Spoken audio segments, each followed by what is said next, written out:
breathing. Okay. Okay, so we're going to go over 3 different exercises for the injuries that I chose. The first one that we're going to go over is actually the pectoralis major tear, which does tend to happen during heavy bench pressing, and I have my lovely volunteer Jason here. He tends to also bench press pretty heavy, so this will be very beneficial for him. The very first exercise that we're going to work on is the preventative measure, and that's going to be our dumbbell pec fly. Now you can also do this with a cable or with resistance bands, your choice. Today we will be demonstrating with dumbbells. We're using 8-pound dumbbells. You will use whatever percentage of your 1 rep max. Typically this is going to be 70% or more. We are going to lay on our back. And the dumbbells start facing up. Our palms are facing each other. We're going to have a slight bend to our elbow, and our shoulders will be depressed into the bench, and our scapula are retracted. As we open up the arms, we're maintaining a slight bend to the elbows, and we open up only as far as scapula protraction allows, and squeezing the pec, we're going to bring the dumbbells back to our starting position. We want to make sure that our abs remain engaged, our feet are in contact with the floor at all times, and that we keep a small round to the back, a little arch to the back, in order to not flatten out all the way and send our shoulders in the incorrect form. Okay? Now I'm going to have Jason demonstrate for us. I know, they're so heavy.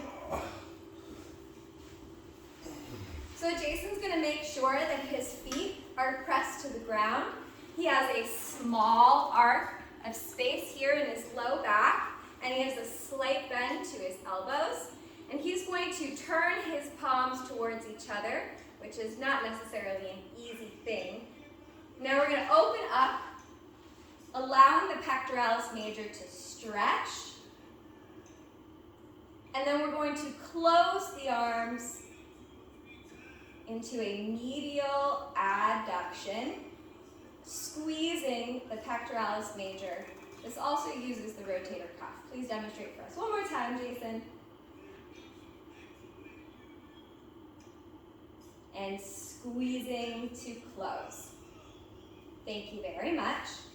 This exercise will be performed at least once a week to prevent any major tears of the pectoralis major muscle, and should be repeated for 3 sets.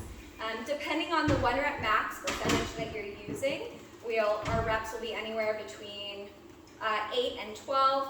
If we move past 85% of our 1 rep max, we'll reduce the reps to 5. Okay. Awesome. Okay, so I'm switching up my volunteers now to my volunteer Jimmy. We're going to work on the rehabilitation portion of the pectoralis major tear. And for this, we're going to be using a towel that is folded up and a lightweight dumbbell if the athlete is ready. If not, just body weight with no resistance is a good option as well. So what we're going to do, I will show you first, is we're going to be laying on the bench in a side lying position, as though you were going to be laying on your side to go to sleep. Then we want to stack the shoulders over each other, and we'll place this towel under the arm and between the rib cage and the arm. We're going to be working internal rotation. At this particular point, we're going to be working with resistance. Again, you can use no resistance, body weight, or a resistance band if required. We're going to place ourselves in this stacked position and pull the hand in toward the body. This is side-lying internal rotation. We want to make sure that we're not leaning forward or leaning backward, and that we are securely stacked, shoulders on top of each other. And if it's too difficult for you to keep your head up, you can always use a little block or a cushion for your head.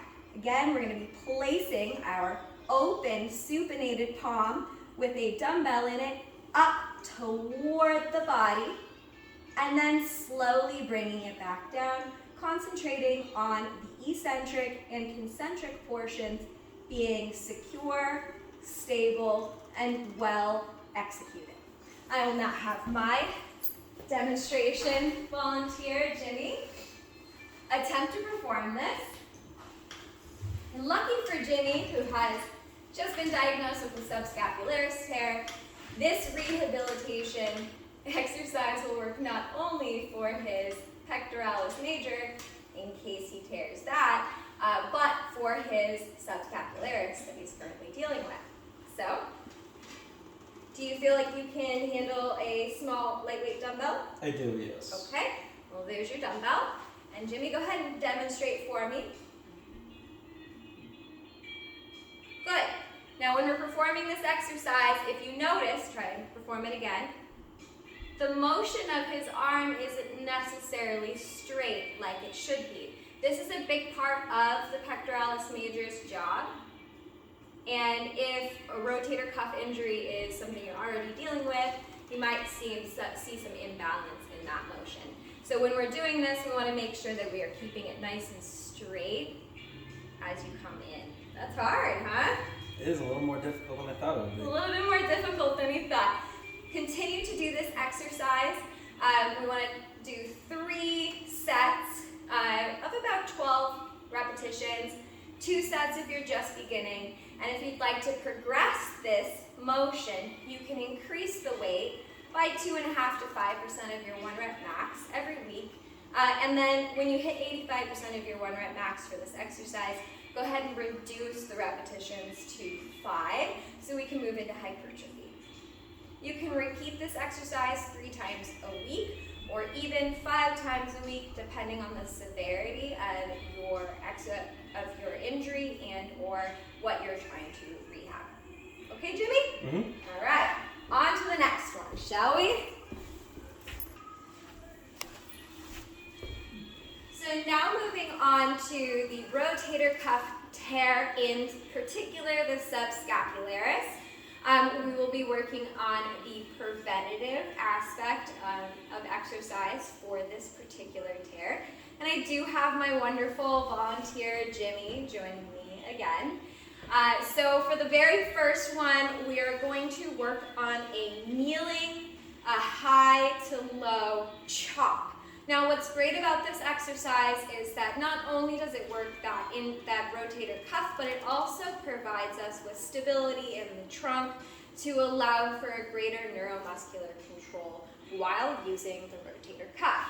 So to begin this exercise, we are going to take a knee on the side facing the machine or the wall. You can use a resistance band, you can also use a dumbbell, but I would prefer a cable at this point because you can really change up the weight and the resistance is the same across the whole exercise. So we're going to take a knee, it's one knee, the other knee is going to remain up. We're going to take a hold of the cable and we're going to start from a crossed body position, coming from high to low. This will have some thoracic rotation involved as well, and you'll feel this in your obliques as well as the subscapularis and the rest of the rotator cuff. So I'm going to have Jimmy now try to attempt this exercise. You should probably rotate to the other side then, right? We're going to have Jimmy work on his unaffected side, seeing as he was just diagnosed with a rotator cuff tear in his subscapularis, so we don't want to aggravate it any further. Good. Make sure even as you're facing the side you're pulling from, you get a full rotation inward as well. What this does is help really work on the control and balance of each of the rotator cuff muscles. Seeing as the subscapularis is responsible for a large percentage, 56% of the strength of the rotator cuff, it is really detrimental when you experience a tear, seeing as the whole rotator cuff is definitely having some issues performing its job when most of its strength is gone. So our goal here with this rehabilitative exercise, with this preventative exercise, is to really get the control balance of all of the muscles of the rotator cuff involved in their appropriate balance, and really stop us from having to be at risk for a rotator cuff tear of any kind. Thank you very much, Jimmy. That was great. So we are now going to work on our rehabilitation exercise for this. And for rehabilitation, we're going to be working on a side-lying external rotation. So with the pectoralis major tear, we went with an internal rotation. That exercise also works for a subscapularis tear, seeing as they're all kind of working together. So we're going to move on to Jimmy in our side-lying position.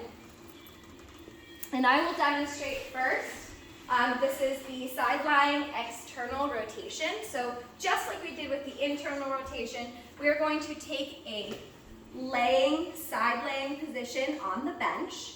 And this towel that we used on the inside previously, we are now going to use on the outside. Now you can cup your head for comfort. We want to make sure that we are not leaning forward or leaning backward, that our shoulders are stacked right on top of each other. We're engaging our abs to stop any external rotation that we don't want, and holding on to the dumbbell with the palm facing the floor. We are going to rotate externally through the rear of our rotator cuff. Okay? Again, we want to concentrate on the concentric and the eccentric of this action, making sure that we are following through on every range of this motion and really concentrating on what's happening. So Jimmy is now going to attempt this. There's your towel, Jimmy. This is on my left side right now. Yes. Okay. So this particular exercise is really one that doesn't look difficult, but indeed, as Jimmy's about to find out, it is not an easy exercise, especially when we are pinning the towel between the inside of the arm and the rib cage. So as you can see here, Jimmy's external rotation is slightly lacking and limited. This is really due to the fact that his neuromuscular control and the balance of his rotator cuff is off. He happens to have an excessive ability to move his scapula upward in an upward rotation, and this can definitely put the subscapularis at risk for tear, as Jimmy has found out. The hard way. The hard way, yeah. Great, now another thing to keep in mind is we really want to have this at this L shape in the arm. And typically you're going to see a lot of people try to pull a little bit further down below waist level, but we want to keep that right at the center of gravity of our body, which is right about at our belly button. Even harder, isn't it? A little bit, yeah. Yeah. So what happens, especially with someone with an excessive ability to rotate their scapula in the posterior of their body, is they'll use things like their lat and their scapula to overcome the inability or lack of mobility in the subscapularis. This does tend to happen with Jimmy, and I think that he's even more recognizing it having to do this simple exercise. Yep. So you would complete this with 2 sets of 12 repetitions. If you want to increase the resistance, you can. Try not to go above 2.5% to 5% of your 1 rep max, wherever it is you are in your rehabilitation program. And you're going to want to increase that weight gradually. Remember that the most of subscapularis tears and rotator cuff tears really do re-injure between 6 and 10 weeks of recovery. And sometimes up to 16 weeks is really that 10 to 16 week period of time is when re-injuries tend to happen, because you start to get comfortable with the motion and stop working on the foundational aspects. So this exercise, I would definitely suggest that Jimmy does 7 days a week, and at a bare minimum 5, at least those 2 sets of 12 repetitions. Okay, and I would do this on both sides, unaffected and affected side. Don't increase the weight on the unaffected side just because it can. Remember, we want to work on balance, and so don't increase that weight until your affected side can also handle that same weight. Okay, perfect. Thank you, Jimmy. Okay, and we'll pause. Okay. So for the final injury, we're talking about a distal biceps tear. Now, the distal bicep tear is the tear that happens at the distal end of the bicep. It is not quite as common in the general population as a proximal bicep tear, which happens up at the rotator cuff, and typically is a rotator cuff injury. What we're dealing with here is a distal bicep tear, and it's, again, not as common in the general population, but in the bodybuilding population, it's much more common. It's typically caused by a heavy bicep curl, and it can also lead to other issues as well. So something we want to do to prevent that is to work on the strength of the bicep brachialis. And that has a lot to do with supination and pronation of the arms. Now, journal studies have shown that a supinated grip puts the bicep at the most injury risk. So we are going to work on a pronated reverse grip bicep curl. So to start, we're going to be using a cable. You can use dumbbells if you'd like, or you can use a resistance band. It's up to you. We're going to take this at about 70% of your 1 rep max and go for 12 repetitions. If you want to progress this motion further, you can increase all the way up to 90% of your 1 rep max, but if you move past 85%, drop the repetitions to 5. We're going to repeat this exercise at least twice a week, and we want to get at least those 2 or 3 sets in. To perform this motion, you're going to stand with both feet about shoulder width apart, making sure that our core is engaged and our back is protected. The elbows are slightly away from the body in a lateral position, and we're going to hold the bar here, in this case, with a hook grip rather than a regular grip where we wrap the thumb around. This is otherwise called by bodybuilders a suicide grip, and the reason that we're going to be using this grip is because it really helps to work that bicep brachialis without the grip being tight. This applies to pretty much any exercise that you do in which you can stop that wrap of the thumb. This is working on all of the muscles in the forearms, as well as that bicep brachialis and the long and short head of the bicep.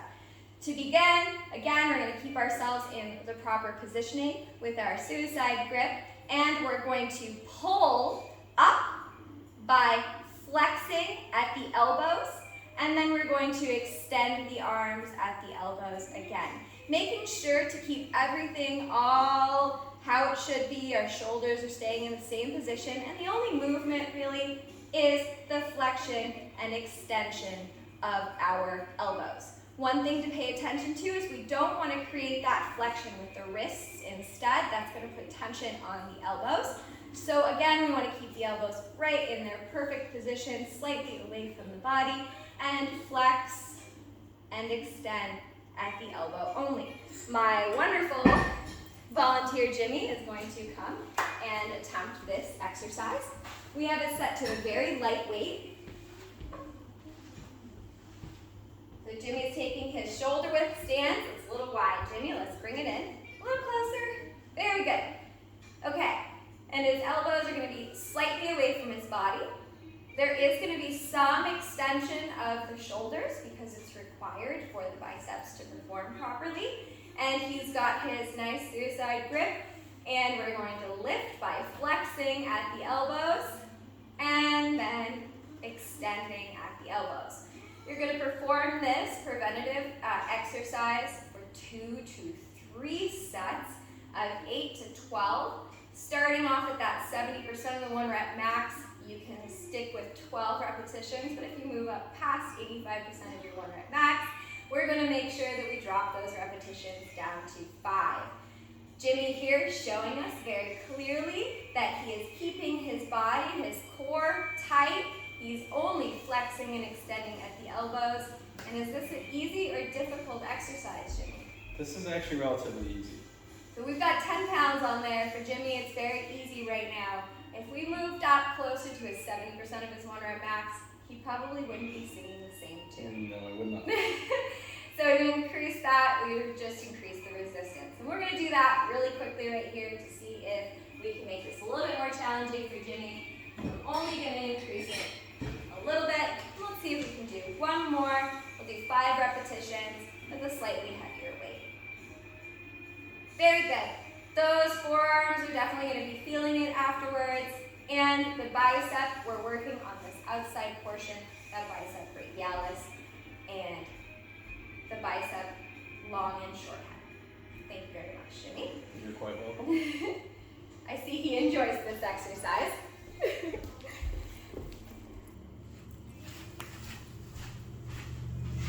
So next we're going to work on the rehabilitative exercise for the distal bicep tear. And it's going to seem as though we're not really working the bicep at all. But what we are doing is increasing the strength of the surrounding rotator cuff muscles so that the bicep isn't taking such a tremendous shear force on it when lifting heavy like most bodybuilders do. So in order to accomplish this exercise, we're going to need a roller. I prefer a longer roller, but again, you can use a short roller, a long roller, or whichever one you'd like. You could also use a paper plate on the wall, or you could try and find something else that allows you to slide. I'm going to turn around, and you'll see how we perform this exercise against the wall. We're going to place the roller on the wall, and our hands go in an L shape with our forearms from our wrist directly on the roller. We're going to stand with our feet shoulder width apart, again protecting our core, making sure everything is engaged, and we're going to continue producing pressure on the roller as we roll upwards and then bring it back down to our starting position. You're going to feel the scapula working quite a bit, and this exercise works that serratus muscle so that we can have better movement through our arms. I'm going to have Jimmy go ahead and show us how to do this.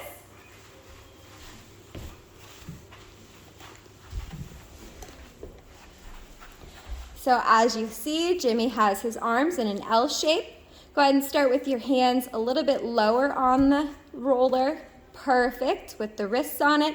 And continuing to create that L shape, you're going to press upwards toward the ceiling, extending. You feel this in the rear of your shoulders there? Yes. Yeah, you do. Good, and you're going to come back on down. Since this is a rehab exercise, we are not using any resistance except for the body and gravity itself. If you'd like to increase the resistance on this exercise, you can always add a dumbbell to each hand, or we can take it to a floor position in which we're going to be on our knees, and I'm going to actually have Jimmy show you that right now as well. So Jimmy, go ahead and get yourself down to the knees, and the roller is going to be in just the same position. We're pretending the floor is now the wall, and you're going to create that same motion without the aid of balance on your feet. Is this a little difficult? It's awkward. It is awkward, right? Because you're using that core strength to hold yourself in that quadruped position as we extend forward and back. Now you want to make sure that you're pressing your weight all the way down, so we're going to start pressed down like this. Perfect. And keeping that roller on the forearms, extending forward. And as we can see, the scapula definitely are working in this. The biceps are extending without any undue pressure or load on them. So we're really getting a nice good stretch through it as well as a contraction.